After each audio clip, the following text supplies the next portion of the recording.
Hi, everyone. Welcome. Thank you so much for joining us today for this first in a series of community webinars that we're going to be delivering to the families at your school district. I'm really excited to be here with you. We're going to jump into introductions in just a couple of seconds. For those of you who are watching a recording of this webinar, we did originally deliver this webinar live, and so we want to make sure to give all of our live attendees just a couple of minutes to join us, and I can see people are slowly starting to trickle in. I think as we wait for everybody, what I'm going to do before I introduce myself is just invite Rachel to give us just a few words of welcome. Hi, Rachel. We can't hear you just yet. Oh, now can you hear? Yeah. Okay, very good, very good. Well, I'm really excited to start off our webinar series tonight. And Yeah.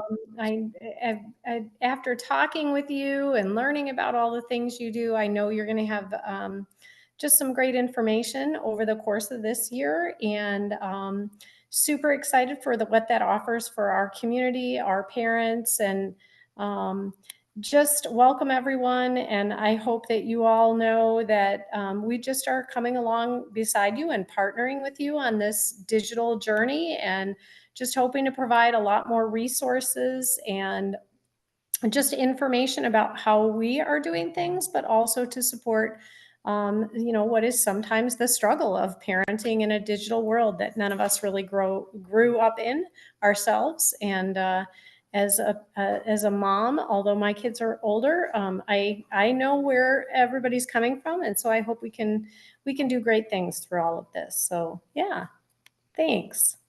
Fantastic.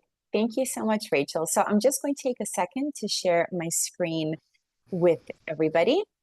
All right, for those of you who are joining us live, if you'd like, you can feel free to say hello in the chat section. You'll also see that we have the Q&A enabled there as well. So throughout this presentation, if you do find that you have any thoughts that you want to share, any comments on anything, if there are any questions that come up for you to sort of preemptively answer as many questions that I might anticipate as possible. But if there is anything that I've left out, then please let me know again, either through the chat or the Q&A. And towards the end of this session, I will be sharing my email with you as well. So welcome once again. Thank you so much for being here. My name is Teodora Pavkovic. I'm the Director of Wellbeing at LineWise. We are a global children's online safety and digital wellbeing organization, and we have partnered with your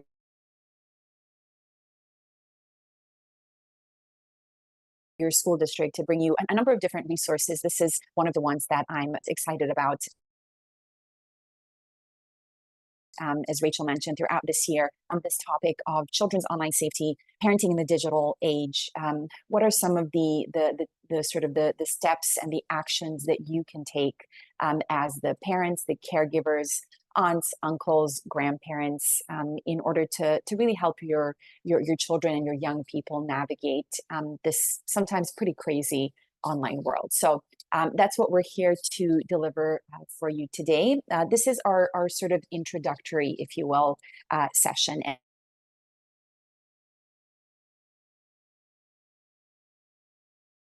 And we're going to be organizing 3 of these, for you're definitely in the right place.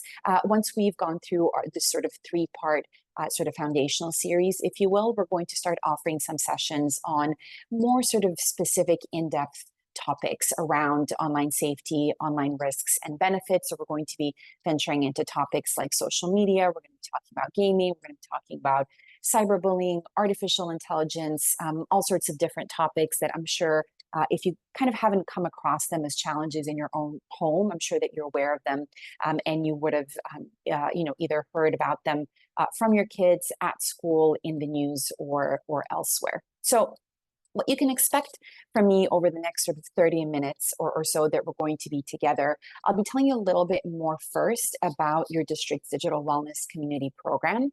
So this is this whole sort of collection of really fantastic community and family-oriented resources around this topic of children's online safety. I then want to just touch upon the topic of some of the key online safety risks that we see young people encountering today, not just in the United States, but really around the world. And these are sort of the key reasons why we have created this whole program around children's online safety. So we're going to be talking about those for a little bit. I'll back up just for a second there to mention one particular part of the community program, which is the Online Safety Hub. I will be taking you through a live demo just to show you sort of a lay of the land, get you to be a little bit more familiar with this new resource and make sure that you know where you can find different types of information inside the hub. And then the third and final piece here is the most sort of actionable or proactive part of this presentation. This is where I want to share with you what we think of as sort of the foundational and the most basic approach to online safety management. For simplicity's sake, we call it the ABCs of online safety management. And this is where I'll take you through what we think of as sort of the three really basic, absolutely essential components of helping your children navigate the online world. Here I'll be talking to you about managing access, about setting some healthy boundaries, and then talking about communication and just how important communication is, perhaps the most important piece in all of this conversation around parenting in the age of technology. So in case you might not be familiar with the resources that your district is providing you, the Community Digital Wellness Program consists of these three sort of core pillars. The Online Safety Hub, you'll hear me reference the most throughout this presentation, just because it's such a rich resource and there's just so many different sort of types of content that you'll be able to find in there. And we'll jump into the hub in just a second, so you'll see what I mean there. But the idea with the hub, it is your unique sort of your district's unique online safety hub. You'll be able to find a lot of different types of information there to really support you along this journey. There's some interactive elements there as well that I'll show you in case there's any types of content, any topics that you would like us to write about. And again, because it is a website, it's essentially a 24/7 resource that's available to you at absolutely any time. The second piece I won't be talking about much today. This is the Custodial Parent app that provides some insight into children's online activity, making it a little bit easier to sort of supervise them in their online journey. And then the third and final piece is what we're engaging with right now, which is these live parent webinars. As I mentioned, this is our sort of foundational series of webinars. Soon it will be followed by much more sort of detailed, in-depth dives into some of these key online safety topics, and these will be spread out throughout this academic year. We're going to be delivering each one of the webinars live, but you are also going to be provided a recording of each one of these. With some of these webinars, I'll be sharing a lot of information with you, and we want to make sure that you're able to access that really, really easily, especially in case that you don't absorb all of that information all in one go, which is quite likely to happen, especially if this is kind of your first time coming across this topic of online safety and sort of the role that you play in that for your child. The final thing that I'll just say here, I mentioned this already. As an organization, we are global. We're based in the US, in the UK, Australia, New Zealand, a couple of other places around the world as well. And all the content that you'll see delivered through the Online Safety Hub, the content that I deliver for you here as part of these webinars, it's really sourced from all around the world. We have an in-house team of experts. I'm the person sort of in charge of our US region. I have counterparts in all the other regions where we operate as well. And we really come together with our varied backgrounds and experience to bring you all of this information, to bring you all of these different sort of pieces and types of advice on all the current trends. And then in the US here as well, we have a really fantastic community team, onboarding team to make sure that you're able to utilize all of these resources in the best way possible. So I've mentioned the Online Safety Hub a couple of times already. You'll definitely hear me talking about it a lot more. It is one of the most exciting resources that we have. You can go ahead and use this QR code if you'd like to access the Online Safety Hub. Your district's website is currently undergoing some sort of revamping and renovation work, but the Online Safety Hub is going to be linked there very shortly as well for convenience sake, so you'll be able to access it really easily. So I'm going to stop sharing my screen just for a second so that I can hop on over into the hub and give you a little bit of a tour. All right. Here we go. All right, so you should be able to see this now. You can see in front of you the landing page, and you can see that we have these different tabs going across the top of the page here, which are just going to make it a lot easier for you to navigate into some of the parts that you might have a particular interest in, some areas where you do have some questions. And then if you scroll down this landing page, you're going to see a lot of that information presented here as well. A nice place to start is this Explore section, in case you're not quite sure what you're looking for at the moment, but you know that perhaps there's a particular app that you'd like to find a little bit of information about. Perhaps you're just curious about things like parental controls. Maybe you're just kind of brand new starting out and again, learning about this topic for the very first time. So this is an area that can be a sort of a first step to then help you find out a little bit more information about children's online safety, some of the risks and benefits, and again, some of the steps that you can take as well. There are a few parts of the hub that I want to emphasize for you that I would also suggest kind of be your first step. Parents often come to us with questions around gaming behaviors, gaming platforms, and social media. Of course, that's probably one of the eternal hot topics when it comes to young people's use of technology. So we do have this reviews section where you'll find a whole host of different gaming, social media, and other types of apps and platforms. At the moment, we've reviewed something like 305 or 310 different platforms. And I'm sure some of these names will already be familiar to you. Platforms like TikTok, Snapchat, YouTube, Instagram. These are four of the top most popular, most used platforms by young people and by teenagers in the US. So this is one section that you can definitely start off with. If your child is already using one of these platforms, if you have a middle schooler, your child is if they're not using one of these platforms, they're certainly asking to use it at this point. So this is a really good place where you can pop in to learn a little bit more about things like an age recommendation, some of the sort of the key features of that particular platform. What are some of the key known risks? And then you'll see that we have these different sections here, things like what do you need to know as a parent? What are some of the sort of tricks and tips for safe use and responsible use? And then some how-tos as well. That's one of the most important things for us as we kind of create this hub content, is to make sure that we don't only present the problem to you, but that we share with you the actionable steps that you need to take as well. Many of us as parents, aunts, uncles, certainly as grandparents, are not as tech savvy as the kids are. And so we need a little bit of guidance around things like, how do I activate the privacy settings and how do I turn on parental controls and things like that. So we definitely have you covered when it comes to some of those more sort of techie questions. And then, as I mentioned earlier, there are a couple of sort of interactive elements, if you will, of the Online Safety Hub. One of the most important ones is this request a new article or app review button. If you find that we haven't covered a particular topic, or there's a particular app or platform that we haven't written a review for and you would like to get some more information about it, please feel free. And I would encourage you to use this button to let us know, to give us a little bit of feedback on the content of the hub. Our goal is always to make sure that we're addressing your questions and that we're really addressing some of the key concerns that you have, and that we're really providing you with the kind of information that you need most. So I would definitely encourage you, once you've looked through the hub, if there are any pieces of content that you would really like to see on there that aren't there already, use this button and let us know what those are. So if we go back to the landing page, I'll just emphasize here as well that we have this more little tab as well. If you open that up, you'll see here that we have a few other topics. We group our content based on some of the key trends. A lot of questions around privacy have been coming up recently. You'll be able to find those as well. And then again, here you'll see that some of the content is grouped based on what we've published most recently. We have those reviews here as well.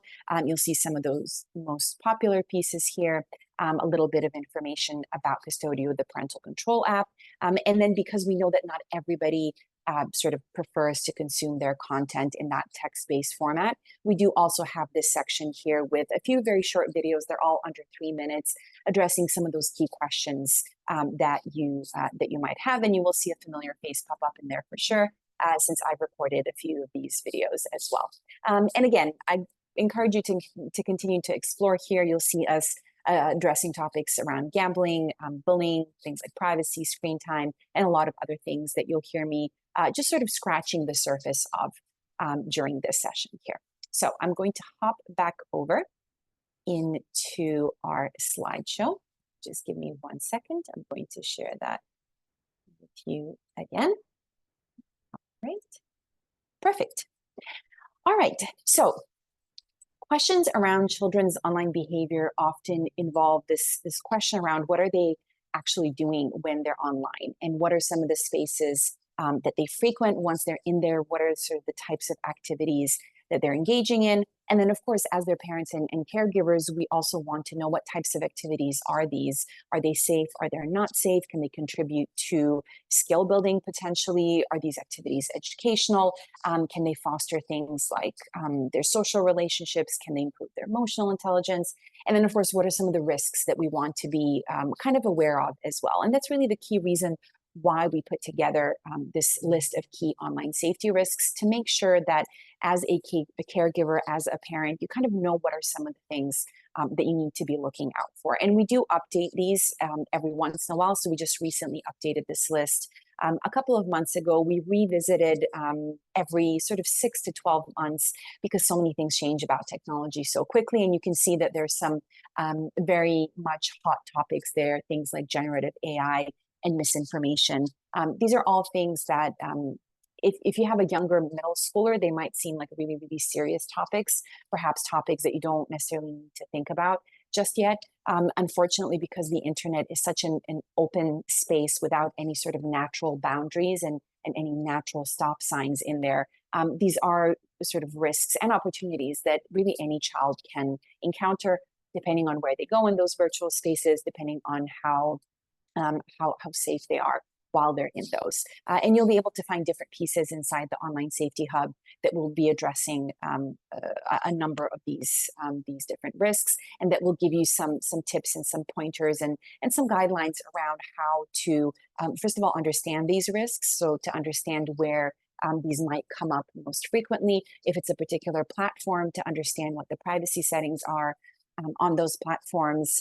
Do these platforms have parental control settings so that you can switch them on and be more in the know about what your child is doing while they're on that particular platform? And then a really important piece here, and I mentioned communication earlier, really knowing how to talk to our kids about some of these risks. One of the things we also find is that sexting, for example, is a topic that parents figure they don't really have to talk to their kids about until they're kind of in their maybe middle or late adolescence. And again, because we find that the internet is the type of sort of open, easily accessible place that it is, often even younger children encounter some of these, let's call them temptations to engage in these types of behaviors. So even if you do have a younger child, you don't necessarily need to worry about that as a danger, as something that your child might actually imminently encounter. But it's really good to know that sexting is a thing. It's something that happens relatively frequently with kids, not just in the US, all around the world. We know that kids often end up being, and usually accidentally, exposed to pornographic content from the age of about 10 or 11, right? So much younger than we would hope and than we would anticipate. So it's good to be aware of these things. It's good to know that they might encounter this type of content. It's good to know that this often happens by accident. And so it can really inform the way we're then going to talk to our children about some of these risks, and not necessarily assume immediately that they've encounter them or that they've done something bad, but just to know that these are some of the downsides of using this incredible technology that is the internet and things like generative AI as well, which of course have lots of benefits and lots of really amazing ways to take us so much further than we ever thought we could go. But we need to be mindful of what those risks are as well when it comes to using these types of technologies. So as we then talk about managing these risks and how can we lessen these risks, and what are some of the actionable steps that we can actually take to manage them. This is where we get into the ABCs of online safety management. And the first thing that we're talking about here is really access. So we're talking about what kind of access do we want children to have to this technology. We're then talking about some of the boundaries that we want to build around that technology. And then again, finally, we're talking about that communication and conversation piece. So how can we actually talk about these different types of technologies? Whenever I talk about sort of middle schoolers' online behavior, high schoolers' online behavior as well, I'd like to just take this sort of little moment to talk a little bit about sort of what's going on when it comes to brain development with this particular age range, because we find that it's actually really relevant to what we see happening with children's online behavior.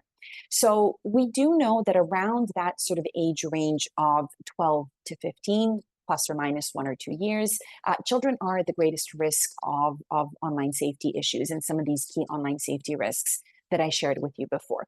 And so, of course, the question of why comes up. We want to know why this is the case, and for this particular age range specifically. We do know, for one, that children definitely have a higher sort of access to devices at that point. We also know that in the US, the sort of average age at which a child experiences device ownership, so the first time they sort of own their own smartphone, is around the age of sort of 10 to 11, right? So at this point, there's much more access to technology, but at the same time, we're seeing some changes in their brain development that are particularly conducive to some of the problematic behaviors that we sometimes see. So I'm sure, again, if you have children in this age range, if they're a couple of years younger, you're seeing this increased sort of need and even demand for independence, this increased desire for autonomy, which is fantastic and completely developmentally normal. But at the same time, what we're seeing is that there's this underdeveloped ability to control impulses, to self-regulate, not a well-developed enough yet sort of ability to understand their own emotions, let alone how to manage them. And so we have this underdeveloped impulse control that happens simultaneously. And what this ends up resulting in, whether we're kind of looking at children's online or offline behavior, is this increase in risky behavior and very much emotional decision making. And again, we see that playing out in their offline behavior, but we certainly see that playing out online too, and maybe even sort of to a greater extent, in some cases in a worse way than it does offline, because again, virtual spaces are virtually infinite. And it's not quite as easy to sort of oversee what children are doing online as it is to oversee what they're doing offline.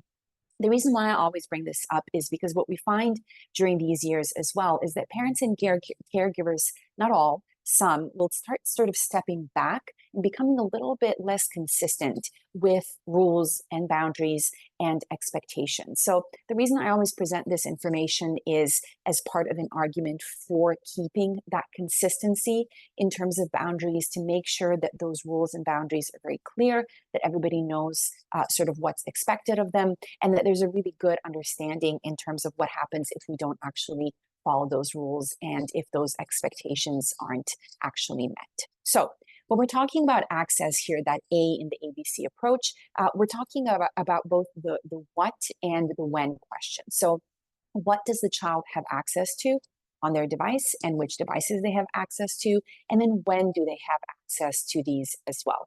One of the biggest recommendations we have here is to definitely use parental controls, whether they're free or paid, it doesn't really matter, to either block or manage access to the devices and then to the different platforms there as well, and then to use those controls to manage screen time as well. If you have a younger child, especially if they're, say, an elementary schooler, you can sort of be a little bit more heavy on the managing of access, where you're still well within your right there and within your ability to just simply say no to them accessing different virtual spaces that you just don't want them to access. As your children start to get older, certainly as they get into middle school, definitely once they get into high school, that's where we really advocate for more of a sort of collaborative effort when it comes to that, talking about different platforms, different activities that children want to engage in, and really having a conversation about how that can best be managed. You're still, of course, well within your right to block and to sort of stop them from accessing different platforms. It's just more helpful to think of it as a little bit more of a collaborative process once children get into that middle school age. Certainly using the Online Safety Hub as a guide for age recommendations in particular.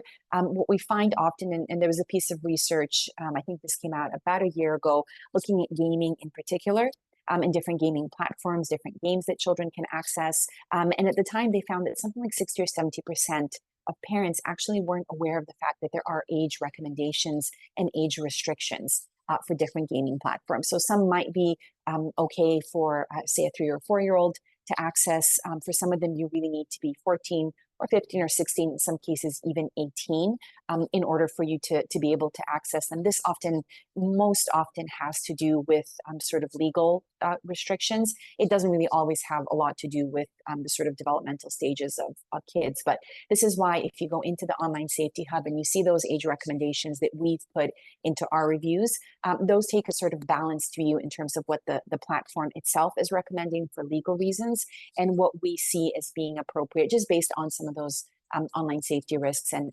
benefits in that particular virtual space or that app or platform. And then finally, a slightly more sort of tech-based recommendation to really utilize any of the sort of internet filters that you can use on the platforms and the operational systems that your children are using. So things like enabling Google Safe Search, YouTube restricted mode. Your district will also have some guidance around this, and of course, will be protecting your children's school-issued devices anyway. But we do have some relatively good, relatively robust options there that are already built into some of the devices that we're using and their operational systems, and even in some cases, some of the apps and platforms that we access. And we have some guides on how you can do that, again, inside the Online Safety Hub in case you're not that familiar with how to do that already. As we move into step 2, we're talking about those boundaries. I'll reiterate here again that having those really clear boundaries around screen time is really, really important.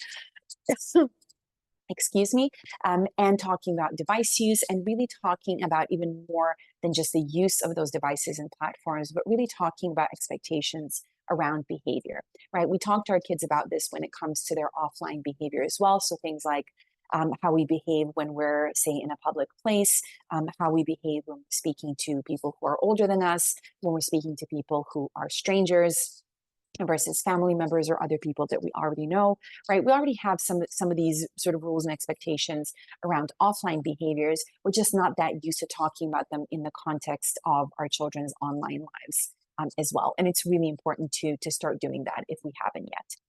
So one thing we recommend is to use digital contracts. Sometimes they're called family contracts or family plans to establish some of those clear rules about device use and online behaviors. To identify really clear sort of on and off times when it comes to device use. This is especially important at nighttime. During our more in-depth session where we'll be talking about screen time, I'll talk to you a little bit more about that. And again, some of the sort of the research, some of the psychological research, and the medical research also behind why it's so important to, not just for our children, for us as well, to really have nighttime in the bedroom be that off time when it comes to devices as much as possible, certainly for your children, to really limit device use in bedrooms. I would say to eliminate them completely after this time, so that sleep time and bedtime is really only reserved for that. We do find very frequently, again, with adults and children alike, that notifications, different sort of sounds, noises, lights, pings coming out of our devices interrupt our sleep. Of course, we know how problematic that can be for a young developing brain. And then finally, perhaps the most difficult part of all of this, I would say that parents, rightfully so, find really difficult to do is to model the types of behaviors that we want to see. The easy example I like to give here is talking about meal times. So if you decide in your family that mealtime should really be tech-free, it should be device-free, really the easiest way to convey this to your child and to have them sort of fulfill your expectations around that behavior is to take out your own device, switch it off, turn off the volume, whatever you're able to do, whatever you prefer to do in that moment, and really show more so, and as opposed to actually tell. And we find that this works really well with younger kids, works really well with older kids, especially once they start hitting those sort of tween and teen years, being told what to do is not their favorite thing. And so if there are other ways that we can sort of indicate what we expect from them, those are some really great strategies to use, and certainly modeling is absolutely one of the best ones. Speaking of digital contracts, I just wanted to mention here as well that you will find inside your online safety hub several templates that we at LineWise have created for digital contracts. You're more than welcome to check those out. But I also wanted to mention this, which is one of the most fantastic things I've ever seen. This is a really, really wonderful digital contract that your district and that Rachel, in fact, has created and is providing to all of your families. So this can be a resource for you. You absolutely don't have to use this either if you don't like, but I would really, really encourage you, perhaps even more so than the one we've created. This one is just a lot more fun. It speaks a lot more to sort of the spirit of your community.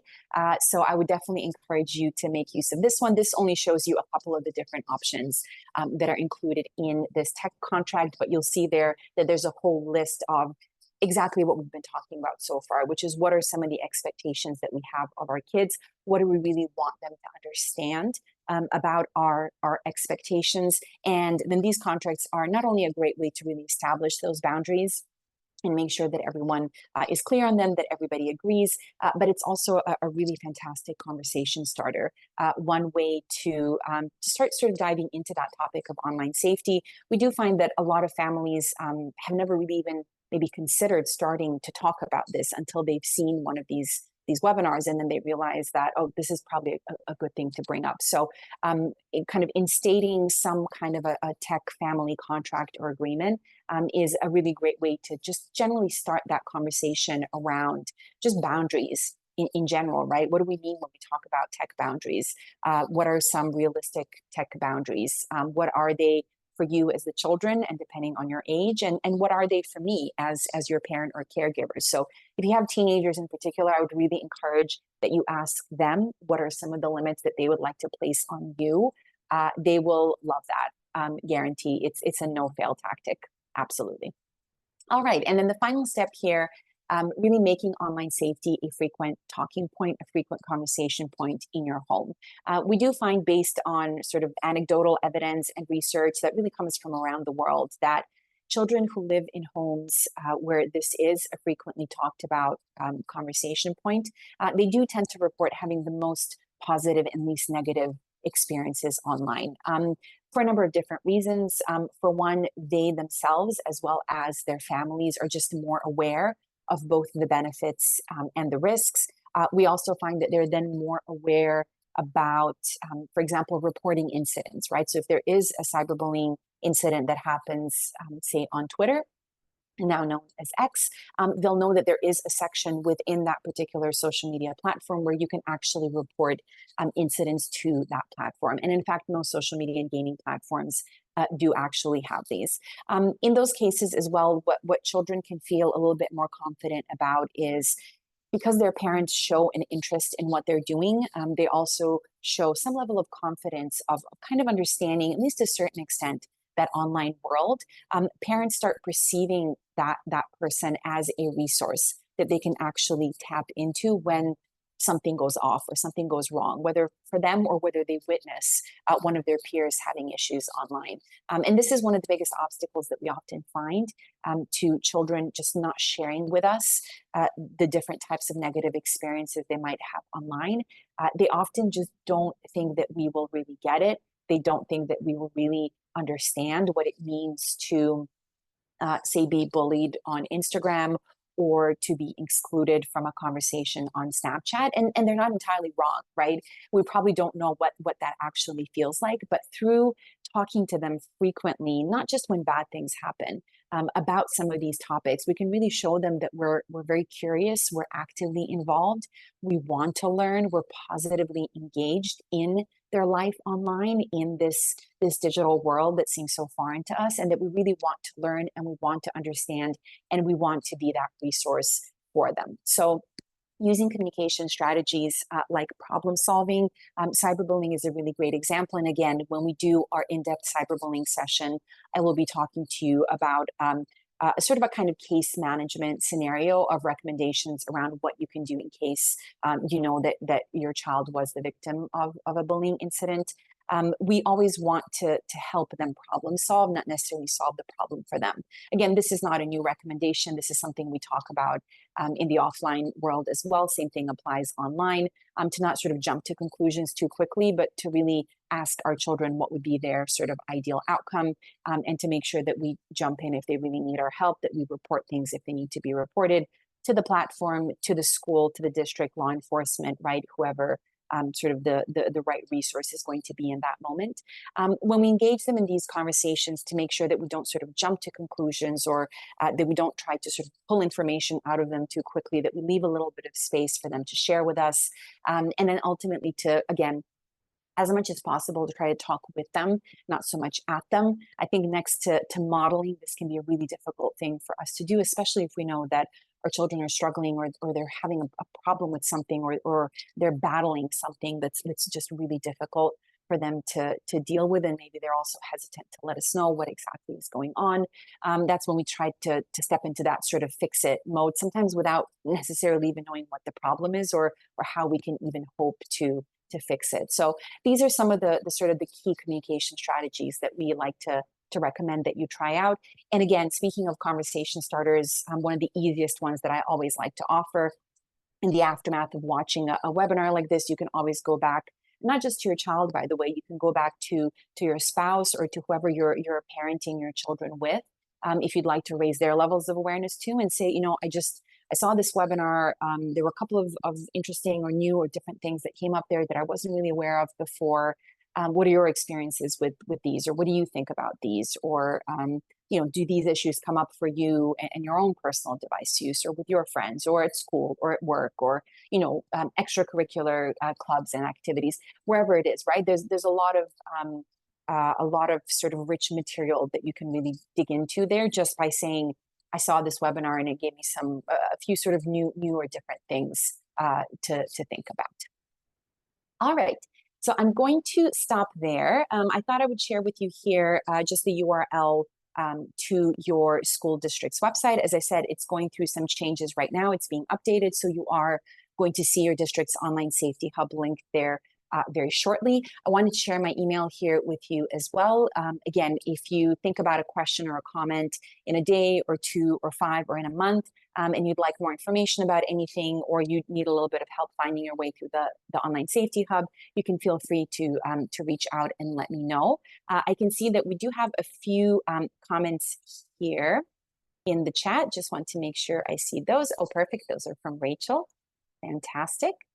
All right, and I think with that, I am going to wrap up for today. Rachel, if you'd like to just unmute yourself one more time and just close us out for today, that would be wonderful.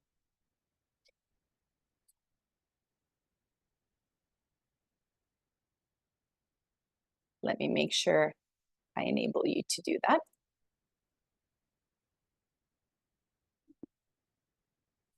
All right, are you able to hear me? Yes, all good now. I was like, I am not seeing that. Excellent. Well, thank you so much. I hope that, the links that I dropped in, there's the first link there is for all of the QR codes for the future webinars. So if you enjoyed tonight, or there are other topics that were mentioned that you're interested in, you can register at any time. I believe the registration for all of those is all active and open. Yeah. The Cyber Safety Hub, a direct link was there as well. And then I put our middle school version of a home technology contract, but they are all there. Regardless of all of that, you can always contact me over at the district office, or through email and communication through your building principals, anything like that. I'm more than happy to share those links again. And I also just wanted to mention we are recording this. So I will be sharing out with families the recordings if they were unable to be here tonight. We all have really busy evenings, so I completely understand that, and we'll be able to catch these recordings at another time when it's more convenient for everyone. So thank you everyone for joining us. I really appreciate it, and I hope you found it to be helpful. Fantastic. Thank you so much, Rachel. Thank you for joining as well, for co-hosting with me. Thank you for everybody who joined us live, everybody who is watching a recording of this as well. And I look forward to seeing you for our next webinar. Have a nice evening. Bye, everyone.